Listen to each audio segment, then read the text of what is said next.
It's like holding a man underwater and saying, why don't you swim? It's pretty hard to swim if you're being held underwater, or it's shackling a fellow to a post and saying, why don't you run? In other words, we have created a kind of social situation where discrimination bears upon a person because of his color 1,000 times a day. He can't do this, he can't do that. He's lacked many things that we take for granted, or our youngsters take for granted. And therefore, you cannot put all these inhibitions around a person and then say, why don't you try harder? What we have to do is create what this country has stood for everyone, is equality of opportunity. Now, what happens after that, of course, is an individual's own personal responsibility, but not to have equality of opportunity, then to blame someone for not performing better is putting the cart before the horse. Please welcome Jetaun Davis from the class of 2005 and a former resident of Walsh Hall. Jetaun was a Sociology and Gender Studies major and came to Notre Dame from Atlanta, where she currently resides. She is an Associate Dean of Undergraduate Admissions at Emory University, and she is also a life design coach and host of the career podcast, Journey to Jupiter, Discover the Life You'll Create.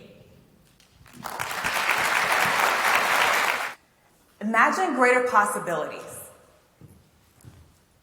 That is the motto that I live by today. The essence of this motto started with my mom. She raised me as a single mom who graduated from high school, very clearly understanding that academics were not her strong suit. But she worked hard, and because she understood that higher education was the path to a better life, she was insistent that my journey would be different. And she was adamant that I would study hard, get good grades, and get a scholarship to college. Study hard, get good grades, get a scholarship to college. I had no idea, study hard and get good grades, that seemed kind of self-explanatory, but there are all these other steps that I had no idea about, but nevertheless, the mantra in our household was study hard, get good grades, and get a scholarship to college. And so through hearing that, I managed to connect with a village of supporters that helped me to make this vision a reality. Now, at my senior year in high school, I had a junior varsity basketball coach who had a nephew who attended the University of Notre Dame. He was in his senior year. He managed to walk onto the men's basketball team, and he loved his time here. So, of course, she loved Notre Dame, and she encouraged me to apply. Really encouraged me to apply, okay? I use encourage very lightly.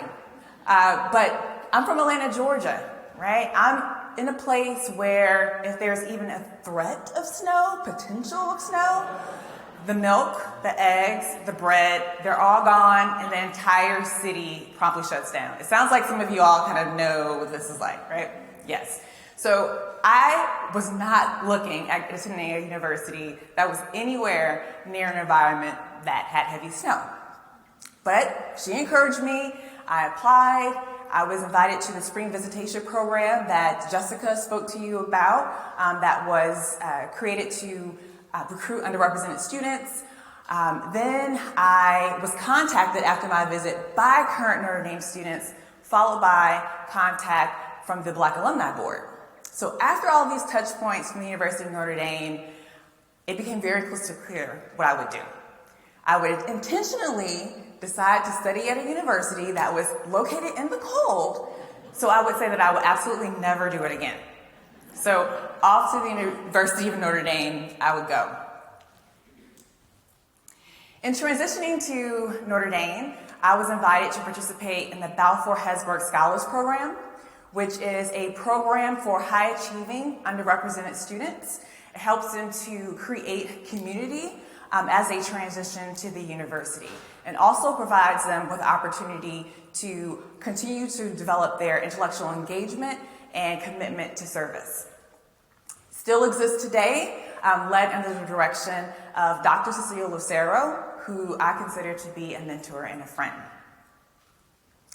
This program was very instrumental in my time at Notre Dame. Not only did I get to come to the summer prior to starting freshman year and get acclimated with the campus, as well as with the teaching style at the college level, but I also had an opportunity to develop my leadership experience by serving as a mentor to future Balfour students as serving as a study hall monitor, okay?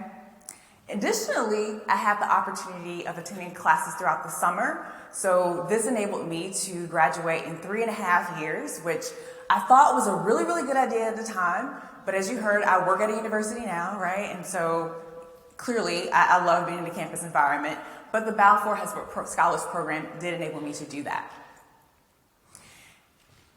What I realized here, what I had realized before coming to the Balfour Scholars Program was that I was being called to imagine greater possibilities for myself, by applying to Notre Dame, coming to Notre Dame, taking advantage of the summer or not having fun, doing other things throughout the summer and coming to Notre Dame to begin my college experience.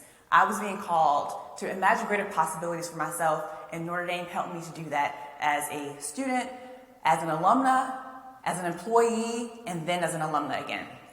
So as a student, after participating in the Balfour Scholars Program, I also served as a multicultural student recruitment coordinator in the admissions office, where I helped to recruit Black students to the university. So once again, I was helping students to imagine themselves at the university, imagine greater possibilities for themselves. I also served as the interview segment producer for Notre Dame Television, which started during my time here. And one of my greatest memories is actually hosting an interview with Brady Quinn. I don't know if you can see who that is in that photo there. But I remember the student who interviewed him really wanted to ask him about his muscles, and we were encouraged by the sports information director not to do that. So that helped me to understand, what questions not to ask on an interview. After graduating in 2005, I returned home to Atlanta, Georgia, and I reconnected with the Black alumni. I met Tanya Walker in the class of 97, who served as the marketing director for the Black Alumni Board. She became a friend, and she really encouraged me to develop professionally, so she encouraged me to also consider joining the board.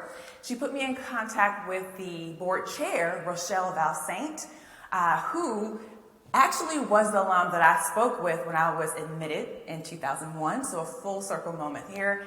We talked about the position. She thought, considering my experience working in the admissions office, that working as a recruiting director or serving as a recruiting director would be a great fit, and I did. During my time on the Black Alumni Board, what we realized was that it's oftentimes very late in the process where students from underrepresented backgrounds or low-income households begin to think about what it takes to be competitive in the admissions process. So we realized that we needed to find some kind of way to connect with them earlier. We were kind of limited on the alumni board in doing that, and so I really wanted to figure out a way how I could become more connected to this work.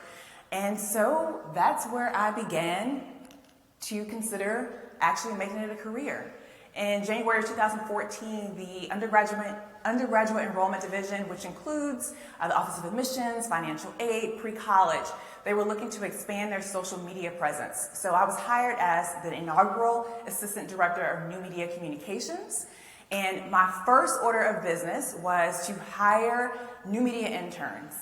In this process, I was very intentional about hiring students that would represent all students, right? So any students could look at Notre Dame and begin to imagine themselves here.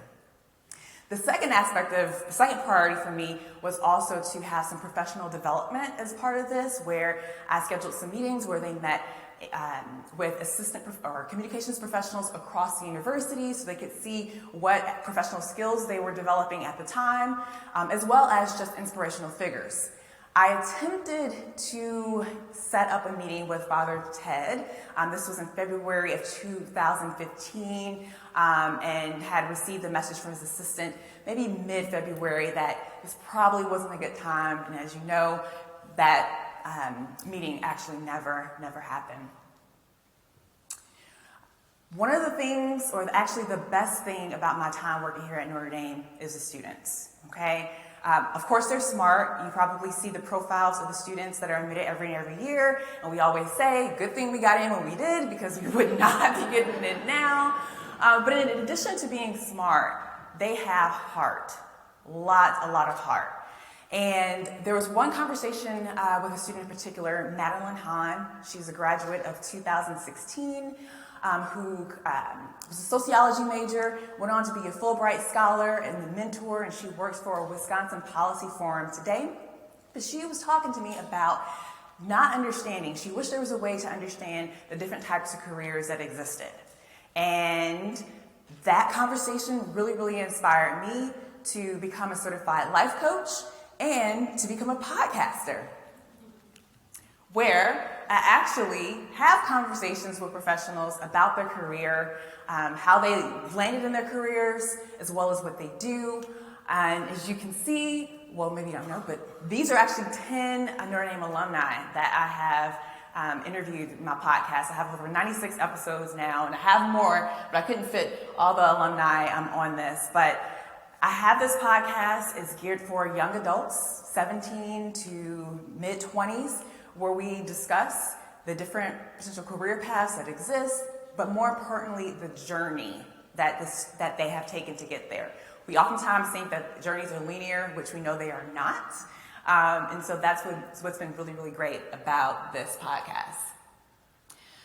I also after becoming a certified life coach, I also pursued additional certification as a Design Your Life coach. You may have heard about this. It's very popular. But this methodology was created by Bill Burnett and Dave Evans, who are Stanford professors. They used design thinking skills to help students to build their way forward.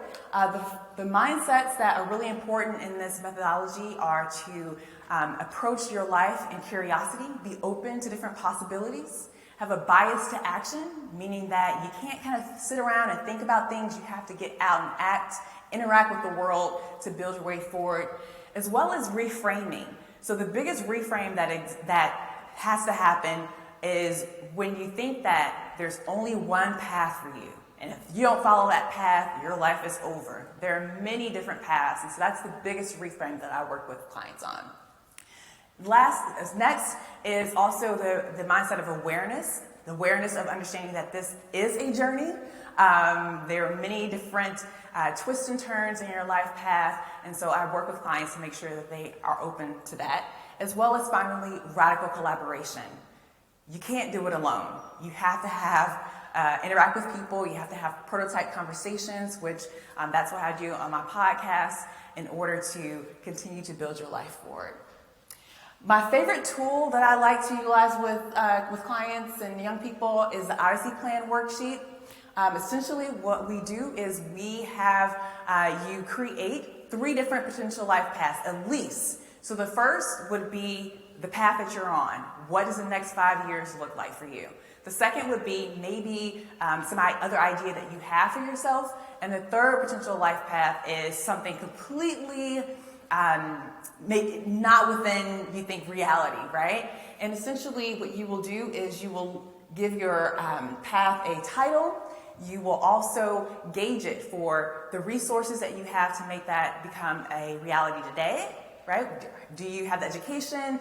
What additional training will you need? As well as, do you like it? How much do you like the path that you're looking at here? How confident you are that you can bring it to life? And then, is it coherent? So we also look at your life view and your work view, which really creates your values. And we want to make sure that what you're pursuing is in line with that. So while I did not get to meet Father Ted in person, I do feel that I have met him in spirit as I attempt to continue his legacy, emulate his legacy of innovative thinking and creating opportunities for others to have a good quality of life. You may have heard the saying around here that when you commit to Notre Dame as a first-year student, you're not making a 4-year decision, you're making a 40-plus decision. And if you haven't heard it, you heard it now. I am 21 years into that journey, and I look forward to the greater possibilities that Notre Dame will help me to imagine for myself and help me to help younger people imagine as well in the next 21. Thank you.